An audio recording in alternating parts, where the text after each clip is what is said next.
तो समझेंगे सबसे पहले संज्ञा है क्या। देखिए, दुनिया में यानी पूरा विश्व में जितना भी वर्ड है यानी शब्द है, सबका कुछ न कुछ तो नाम रखा गया है। चाहे जानवर हो या किताब पाटी हो या टीचर हो या विद्यालय हो या विद्यार्थी हो, जो भी हो, सबका कुछ न कुछ नाम है। इन सभी के नाम को ही हम लोग संज्ञा कहते हैं। यानी एक तरह से समझिए, नाम को ही क्या कहते हैं, संज्ञा। कोई पूछेगा कि बाबू तुम अपना संज्ञा बताओ, तो इसका मतलब क्या, तुमसे नाम पूछ रहा है तो अपना नाम बताइएगा। खास करके घोड़दखिया सब जाते हैं ना, अब बोलता है अपना संज्ञा क्या है बाबू, तो अपना नाम बताना पड़ता है। हाँ, अहाँ का संज्ञा की भेल, ऐसे पूछता है, समझे ना।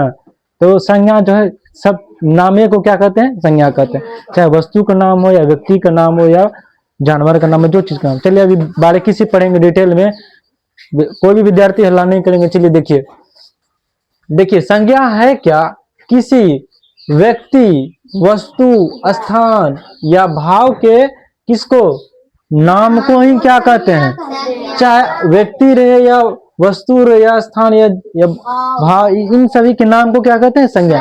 देखिए सबसे पहले समझिए, व्यक्ति मतलब क्या होता है, आदमी। क्या होता है, आदमी। क्या होती है, आदमी।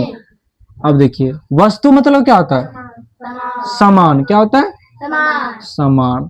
अब देखिए, स्थान मतलब क्या होता है, जगह। क्या होता है, जगह। समझे ना। भाव मतलब क्या होता है, विचार। क्या, विचार। चलिए ध्यान दीजिएगा। देखिए, कोई भी व्यक्ति हो या किसी, कोई व्यक्ति मतलब क्या होता है, आदमी। कोई आदमी हो या वस्तु मतलब क्या होता है, सामान। या स्थान मतलब क्या होता है, जगह। ये भाव मतलब क्या होता है, विचार। यानी किसी व्यक्ति रहेगा या आदमी रहेगा या सामान रहेगा या जगह रहेगा या विचार रहेगा, यानी जो भी चीज रहेगा, इन सभी के नाम को ही हम लोग क्या कहते हैं, संज्ञा कहते हैं। अब समझ में आया। चाहे व्यक्ति का नाम राम ही क्यों ना हो, चाहे वस्तु सामान मतलब कुर्सी टेबल कुछ भी हो, चाहे स्थान मतलब जगह दिल्ली मुंबई के नगर पूर्णिया जो भी हो, भाव मतलब विचार, आपका संस्कार, आपका आपके अंदर का चीज जो भी हो, इन सभी के क्या नाम को क्या कहते हैं, संज्ञा कहते हैं। अब समझ में आया संज्ञा किसे कहते हैं। यानी जो चीज का नाम रखा गया वो संज्ञा है। क्या है वो, संज्ञा है। चाहे आदमी का नाम हो या सामान हो, जगह हो या विचार हो, सब क्या है, संज्ञा है। चलिए अब इन सभी के बारे में काफी बारीकी से हम लोग अभी समझेंगे। चलिए देखिए, संज्ञा समझ गए क्या होता है। संज्ञा के कितने भेद होते हैं बाबू, 5 भेद होते हैं। कितना भेद, 5। पहला का नाम क्या है, जातिवाचक। दूसरा का नाम क्या है, व्यक्तिवाचक संज्ञा। तीसरा का नाम क्या है, भाववाचक। चौथा का समूहवाचक। पांचवा का क्या है, द्रव्यवाचक। समझे ना। पांचों नाम को देख लिए हम, संज्ञा के पांचों नाम को। अब पांचों के बारे में हम बारीकी से पढ़ेंगे। पहला जो दिया हुआ, ये पांचवा का है, पहला जो दिया हुआ जातिवाचक, इनके बारे में भी पढ़ेंगे। देखिए, इससे जो है जाति भर का बोध होता है। चाहे टेबल कुर्सी यानी जो भी रहे, यहाँ जानवर रहे या जो भी रहे, इससे क्या होगा, पूरा जात का बोध लगेगा। यानी एक चीज बोलेंगे तो उस चीज से रिलेटेड सभी जात का बोध हो जाएगा। समझे ना। क्या समझे, गाय बोलेंगे तो पूरा गाय जात का बोध हो जाएगा। लड़का बोलेंगे पूरा लड़का का बोध हो जाएगा। हम बोलेंगे कि के नगर का लड़का अच्छा है, सपोज दैट, तो के नगर में जितना भी लड़का है सब क्या है, अच्छा है। तो पूरा जात का बोध कर रहे हैं ना। समझे ना। जिससे पूरा जात भर का बोध करे उसे क्या कहते हैं, जातिवाचक। जैसे समझ लीजिए, गाय बोलेंगे गाय घास खाती, मतलब जितना भी गाय है सब क्या खाती है, घास खाती है। गाय से दूध निकाला जाता है, क्या है, ये भी तो सही बात है, सब गाय से दूध निकाला जाता है। अब देखिए, फूल क्या है, फूल है। फूल बोलेंगे जितना भी फूल है, चाहे गुलाब का रहे या अड़हुल का रहे या गेंदा रहे या सूर्यमुखी रहे, जो भी रहे, सब फूल का बोध लग जाता है। समझा नहीं। अब बोलेंगे पहाड़, जितना भी पहाड़ है, चाहे माउंट एवरेस्ट रहे या कंचनजंगा रहे, जो भी पहाड़ है, सब पहाड़ का क्या लग जाता है, बोध हो जाता है। हम बोलेंगे पहाड़ जो है त्रिभुजाकार होता है। त्रिभुज के आकार, यानी त्रिभुज कैसा होता है, ऐसा होता है ना, त्रिभुजाकार होता है। तो कितना, जितना भी पहाड़ है सब क्या होता है, त्रिभुजाकार होता है। समझे ना। एक मतलब तुमको बताना है, नदी बोलेंगे तो पूरा नदी का बोध लग जाएगा, चाहे वो कोई भी नदी हो। समझे ना, पूरा नदी जात का बोध लग जाता है। वहीं पर ये समझ जातिवाचक समझ गए। आइए व्यक्तिवाचक को थोड़ा सा समझेंगे, फिर इन दोनों में मतलब अंतर निकालेंगे दोनों के बारे में। व्यक्तिवाचक क्या बोलता है, जिससे किसी एक मतलब क्या, अकेला, अकेला व्यक्ति हो या पदार्थ हो, जो भी हो अकेला होना चाहिए या खास हो, उन्हें क्या कहते हैं, व्यक्तिवाचक संज्ञा। चाहे वो गुलाब फूल हो या हिमालय हो या गंगा हो, नहीं समझे, आइए अब समझाते हैं बारीकी से आपको। देखिए वहां क्या लिखा था जातिवाचक में, गाय, क्या लिखा थे, गाय, फूल, पहाड़, नदी। अब देखिए ध्यान से, ये सभी जितना भी है ये सब क्या है, जातिवाचक है। कैसे, अभी हम लोग समझे, पूरा गाय का बोध लग रहा है। यही गाय में कोई गाय का नाम रख देगा लक्ष्मी, कोई नाम नहीं रख देता, हमारा गाय का नाम लक्ष्मी है, उसका नामांकन हो गया ना। यानी उसी गाय में कोई गाय का नाम रख दिया जिसका नामांकन हो गया, वो उसके लिए खास हो गया ना, अकेला हो गया ना। ये लक्ष्मी गाय जो है वो चले जाएगा व्यक्तिवाचक, सिर्फ गाय बोलेंगे तो क्या, जातिवाचक। समझ में आएगा। अब देखिए फूल में, फूल बोलेंगे तो पूरा जात का बोध लग रहा है ना, जितना भी फूल है। वही फूल में हम एक नाम लेंगे, गुलाब, क्या, गुलाब जैसे लिख देंगे तो गुलाब फूल मेरे लिए खास हो गया ना, वो गुलाब मेरे लिए खास हो गया, तो ये आ गया व्यक्तिवाचक। अगर सिर्फ फूल बोलेंगे तो जातिवाचक। अब पहाड़ में देख लीजिए, पहाड़ बोलेंगे तो पूरा जात का बोध लग रहा है। यही पहाड़ में अगर माउंट एवरेस्ट बोल देंगे, माउंट एवरेस्ट बोल देंगे, पहाड़ का नाम है माउंट एवरेस्ट, वो नामांकन हो गया, यानी उसका नाम रख दिया हम, वो मेरे लिए खास हो गया, पूरा आदमी के लिए खास हो गया, तो उनको क्या बोलेंगे, व्यक्तिवाचक। यानी जिसका नामांकन नहीं हुआ हो या पूरा जात का बोध लगता है उसे जातिवाचक, जिसका नामांकन हो गया वो मेरे लिए खास हो गया, अकेला हो गया, तो उसे क्या बोलेंगे, व्यक्तिवाचक। मान लीजिए नदी, नदी तो जातिवाचक संज्ञा में लिखा है, लिखा है ना, नदी पूरा जात का बोध कर रहा है, चाहे जो नदी हो, समझे ना। उसी नदी में हम लोग बोल देंगे गंगा नदी, क्या, गंगा। ये तो गंगा नदी मेरे लिए खास हो गया, खास हो गया ना, नामांकन हो गया नदी का, वो मेरे लिए क्या हो गया, ये गंगा हो गया व्यक्तिवाचक। अगर सिर्फ नदी रहता तो क्या होता, जातिवाचक। लड़का बोलेंगे तो पूरा जात का बोध कर रहा है, लड़का बोलेंगे तो जितना भी लड़का सब जात का बोध कर रहा है ना। उसी लड़का में अगर हम किसी लड़का, खास लड़का का नाम लग देंगे, अमन, क्या, अमन, ये लड़का तो मेरे लिए खास हो गया ना, ये हो जाएगा व्यक्तिवाचक। नहीं तो लड़का बोलेंगे तो सिर्फ जातिवाचक। समझ में आया ना। अब बताइए, ये दोनों चीज में आपको कहीं भी दिक्कत है तो पूछ सकते हैं, जातिवाचक और व्यक्तिवाचक अंतर में।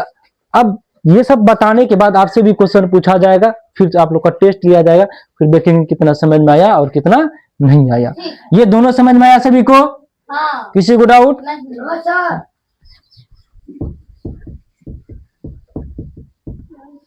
चलिए, दो गो हो गया है, अब तीसरे काम में आइए। चलिए ध्यान दीजिएगा। अब देखिए भाववाचक क्या बोलता है, इससे जो है किसी व्यक्ति मतलब क्या होता है, आदमी होता है ना, इससे किसी व्यक्ति या वस्तु मतलब क्या होता है, समान होता है ना। किसी व्यक्ति या समान के गुण मतलब क्या होता है जानते हैं, आपके अंदर का गुण, विचार आपके अंदर में है, जो छुपा हुआ चीज है, ईमानदारी, बेईमानी जो भी है, हरामी बेईमानी जो भी है, सभी को क्या बोलते हैं हम लोग, भाववाचक बोलते हैं। गुण, धर्म या स्वभाव तो समझिए रहे इत्यादि, इन सभी के नाम को क्या कहते हैं, भाववाचक। भाववाचक एक डिफिनेशन यह भी है, भाववाचक उसे कहते हैं जिसे ना तो देख सकते हैं ना ही छू सकते हैं, सिर्फ महसूस कर सकते हैं, उसे क्या कहते हैं, भाववाचक। ऐसे भी याद कर सकते हो, नहीं तो ऐसे भी याद कर सकते हो, दो तरीका से। आप मान लीजिए आपके अंदर का जो चीज है ईमानदारी, क्या हम उसको दिखाई दे रहा है कि ईमानदारी पीला रंग का है या इतना मोटा है, इतना लंबा है, नहीं दिखाई दे रहा है। यानी जिस वस्तु, जिस चीज को हम नहीं तो देख सकते हैं, ना छू सकते हैं, ना सिर्फ महसूस कर सकते हैं, यानी वो आपके अंदर का गुण, धर्म, विचार, इन सभी को क्या कहते हैं, भाववाचक।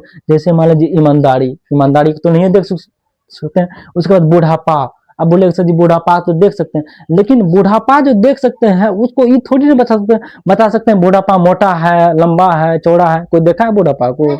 हाँ, देखे हैं बुढ़ापा को? जैसे मान लीजिए,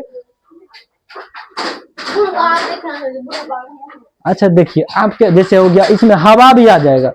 हवा को नहीं देख सकते ना छू सकते हैं, जब हवा चलता है तो महसूस होता है ना, हाँ पूरा लग रहा है, हाँ अब राहत है, ठंडा गर्मी से राहत है, तो हो गया क्या, भाववाचक। समझे ना, गर्मी भी भाववाचक, ठंडी भी भाववाचक।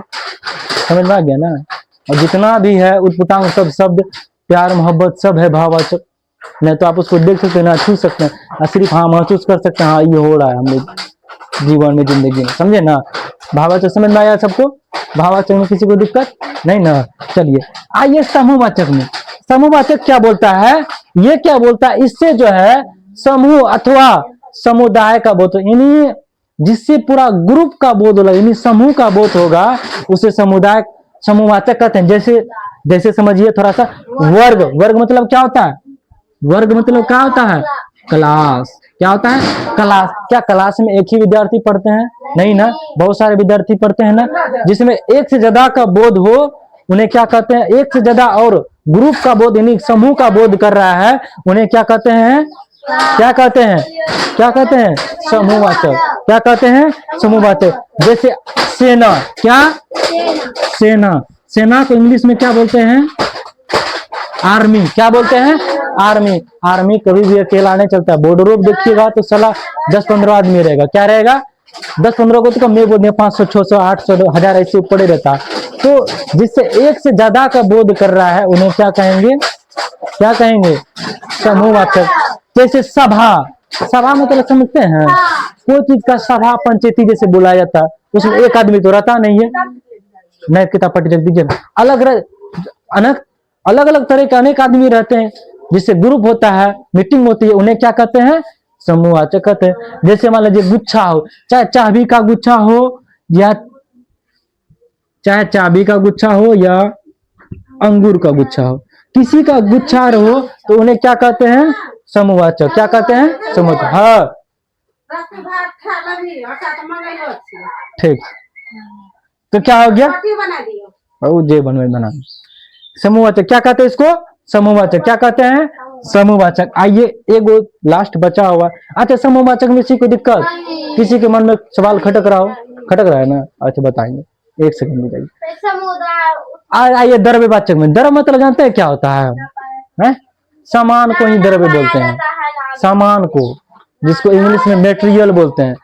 सामान मतलब जिसको, यानी सामान, इसे क्या द्रव्यवाचक क्या बोलता है, इससे किसी द्रव्य मतलब सामान या धातु मतलब क्या होता है, धातु नहीं समझ रहे हैं, जैसे लोहा हो गया, चांदी हो गया, सोना हो गया, धातु का बोध होता है। जैसे दूध, घी, सोना, यानी इसका एक डिफिनेशन यह भी कहता है, द्रव्यवाचक एक ऐसा संज्ञा है जिससे नापा तोला जा सकता है और गिना भी जाता है और नहीं भी गिना जा सकता है, उन्हें क्या कहते हैं, द्रव्यवाचक कहते हैं। जैसे मान लीजिए दूध, दूध को क्या करते हैं, नाप तोल सकते हैं ना, नाप, जिससे नाप तोल सकते हैं, माप सकते हैं, उन्हें क्या कहते हैं, द्रव्यवाचक कहते हैं। जैसे द्रव्य का जैसे सोना हो गया, गोल्ड हो गया, सोना का मतलब क्या, सोना चांदी, उसको नापते भी हैं, तोलते हैं, उन्हें क्या कहते हैं, द्रव्यवाचक कहते हैं।